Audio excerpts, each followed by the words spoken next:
Quintana, coming to you from the Beehive at QBsQuest.com. Today I'm going to show you how I made my swap card from On Stage. It's this cute little card. When you open the card, the bird and the branch stay on the front of the card. So I think that's kind of cool. So to make this card, the main ingredients are the Best Birds stamp set, the Birds and Blooms Thinlits, and the Lots of Labels Framelits.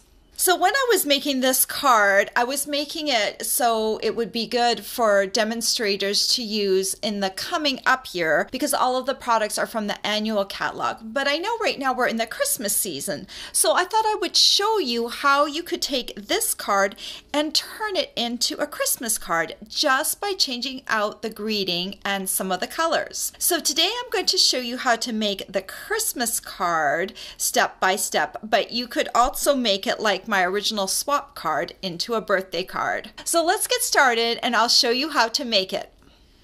To start off with, you're going to need a card base, and I'm using a piece of Pear Pizzazz cardstock here, and I've cut it to 11 inches by 4¼ inches, and then I've scored it in half at the 5½ inch mark. Then I've just taken it and I'm going to fold it along that score line, and you can use your bone folder to smooth down that fold. Next, you're going to need a scrap piece of Sahara sand cardstock, and you're going to need your soft suede ink pad.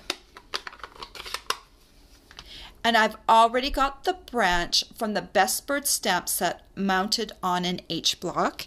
So I'm just going to ink up my branch, and I'm going to stamp it along the top right here, like that. Then I'm going to take my Memento Tuxedo black ink pad, open it up, and I've got this little bird mounted. There are 2 birds in that stamp set, and I'm using this one with the stripe across its eye. Let me just ink that up, and then we're going to stamp it down onto the cardstock.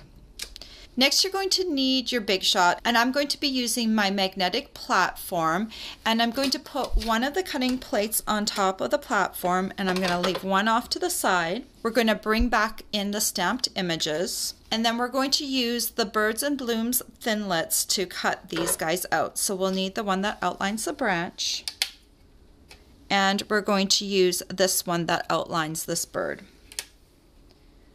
Make sure you have them centered around your images. Then I'm going to take my second cutting plate and put it on top, and then we're going to roll this through.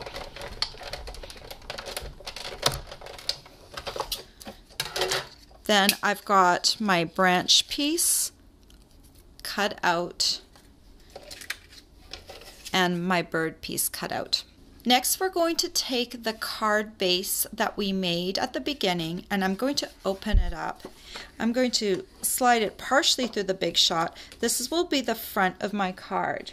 We're going to cut a window with the Lots of Labels Framelits, and we're going to use the second largest framelit to make this window. So all you need to do is you need to center it on what will be the front of your card. That looks pretty good, so I'm going to put my second cutting plate on top, and I'm going to run it through.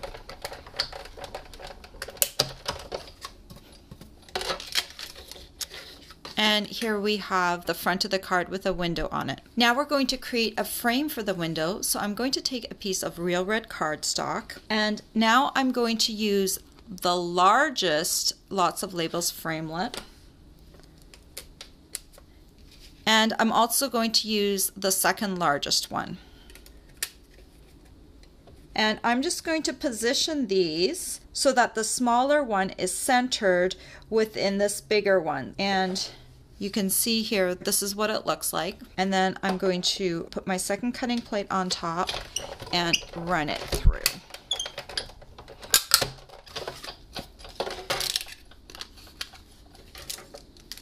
And then you can see here you have the perfect little frame for the front of your card. So now let's finish off the branch and the bird.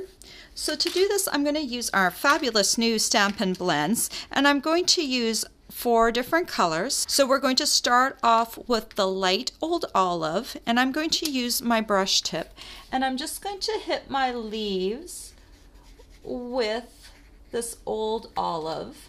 I'm not going to do too much blending. I'm just going to color the leaves just to give them contrast from the branch. If you wanted to spend the time shading them, you could do that. But I'm going to keep it simple and just color them green. Look at that nice smooth color that those Stampin' blends produce. And I'm going to make sure I cap my lid because alcohol markers will dry out. So next we're going to color the bird, and I'm going to use my bronze Stampin' blend to do that. So let me uncap that, and I'm going to come along here along this part right here, and I'm going to create like a bit of an eye stripe right along the top like that. Then I'm also going to just hit a few of his little feathers just here and there, just to give him a little bit of contrast. And then I'm going to cap my marker again. Then I'm going to come in with my light crumb cake marker, and I'm just going to darken up some of these little feathers. So some of them will be light, and I'm not going to hit them with anything, and some of them will be hit with the light crumb cake, like that. Then I'm going to take my light Daffodil Delight. I'm going to use the bullet tip on this one. I'm just going to come in and color his beak. And that is how I color the bird. And then there's one more thing I like to do to the bird to really bring him alive. And what I do is I take a Rhinestone Jewel and I take a black Sharpie. And I'm going to take one of the smallest Rhinestone Jewels. They come in 3 different sizes. I'm going to go around the edge of that jewel, and I'm going to leave the top blank because that's what's going to create that light in the eye.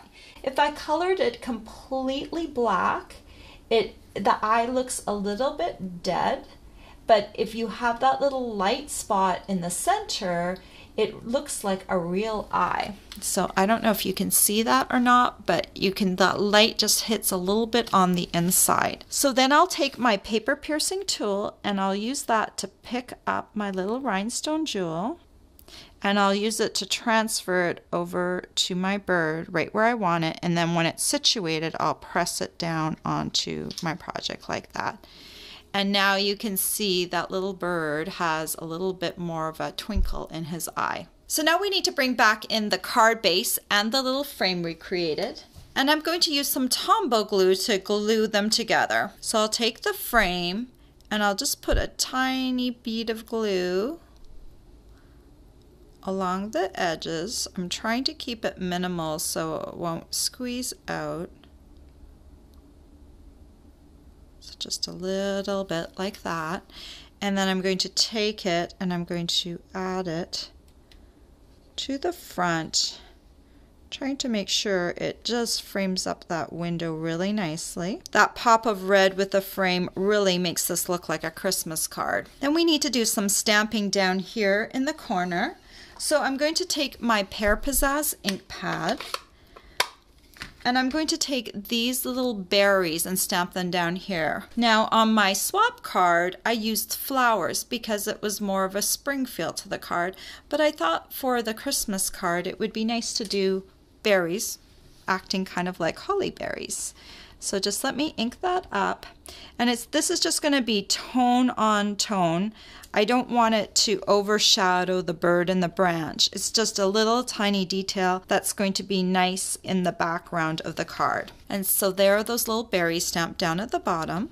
And now we need to glue the branch and the bird to the card. So this is how I do it. The branch is going to come through here, and it's going to be glued to the inside of the card, and these leaves are going to be glued to the front of the card. Again, I'm going to take some Tombow, and I'm going to put Tombow at the front of the branch right here, just a little bit, and then I'm going to turn the leaves over and I'm going to put Tombow on the back of the 2 end leaves. So I'm going to start by adhering it through the card base, around like that, and then I'm going to just twist this down so that my leaves attach over here on this side. Kind of like that. And then when I like how it looks, I'm going to press with my fingers on those two spots where the glue hits the frame of the card. And then this is what it looks like on the back. You can see my little branch is being stuck to the inside right there. Now, how do we glue this little bird down? Well, kind of in a similar way. We're going to have his 2 feet right on the branch, and the tail feather is going to cross over on top of the frame. So when we're gluing him, we're only going to put Tombow on his little feet and a little bit on his tail feather, like that. And then we're going to come in and we're just going to stick first the feet down and then the tail feather down, and then just hold that for a few seconds. And there he is, stuck to the front of the card. I think this is just so cool that he comes away with the front. So now we need to stamp the greeting on the inside of the card so that it will show through. So you're going to need a piece of Whisper White cardstock, and I have cut this piece to 4 inches by 5 1/4 inches. I am not going to glue this in yet because we spent a lot of time making the front of this card, and sometimes when I stamp I make a little mistake, and this way I could always take a new sheet of Whisper White, or I could flip it over and stamp it one more time. So what I'm going to do is I'm going to place this on the inside of the card, and I'm going to center it, and then I'm going to close up the card, and I'm going to make sure I don't shift anything. I'm going to bring my Memento black ink pad in again, and I'm going to use the Merry Christmas from the Hang Your Stocking stamp set. So I'm going to just ink this up. Make sure I bring this down and haven't shifted it, and then I'm going to stamp it just above the bird, like that. Now, if you were turning this into a birthday card, the Best Bird stamp set already has a happy birthday in it, so you won't need an extra greeting for that. Now I can open up my card again, and since I didn't make a mistake with stamping, I can just put a light bead of glue along the edges of my card, and then I can stick it centered down into my card and adhere it. Now when you're writing this card won't have a lot of room for writing on the inside. You're gonna just take a little look. You'll be able to write up here at the top and down here at the bottom, and maybe you could squeeze some words behind the bird, but you're going to have to be a little bit careful, otherwise the words are going to show through in the front of the card. Then the last thing I'm going to do to finish off this card is I'm going to add a little bit of ribbon. And the perfect ribbon for this is the Old Olive Mini Chevron ribbon. And I'm just going to take the end of my roll here, and I'm just going to tie myself a little knot into the ribbon, leave myself a little bit of room on the ends, and just create just a little bit of a knot. Then I can just cut my bow away from the spool, and there's my little bow. And then I can take a glue dot, just unroll the roll here, and here's my glue dot. I'm going to just stick my knot right on top one of these glue dots and then lift it off, and that little tiny glue dot is stuck on there. And then I can bring it over to my card and just stick it on just right up here at the top. Isn't that just adorable? I just love how this Merry Christmas card turned out. And I like that you could also turn it into a birthday card with different colors. You could experiment with a light color card base and a slightly darker frame. And what I love about this stamp set is there's a lot of great greetings that could fit in this space as well, like "It's a good day" or "Thoughts for you." I think this would be a fun wow card to give your family and friends, especially since the little bird comes away at the top. I think it would be really cute sitting out. All the supplies you'll need to make these beautiful bird cards are available for purchase on my blog. I hope you've enjoyed this tutorial. Bye for now. If you like this tutorial, be sure to check out all the free with purchase tutorials available on my blog. The Hershey's Santa tutorial is just one of the exclusive tutorials that you can choose free with a minimum purchase in my Stampin' Up! Store. Hi, it's Brenda again. Before you go, don't forget to subscribe to my YouTube channel. You can also visit my blog for more information on my projects and to learn about my rewards program, or just watch another one of my videos. Thanks for watching.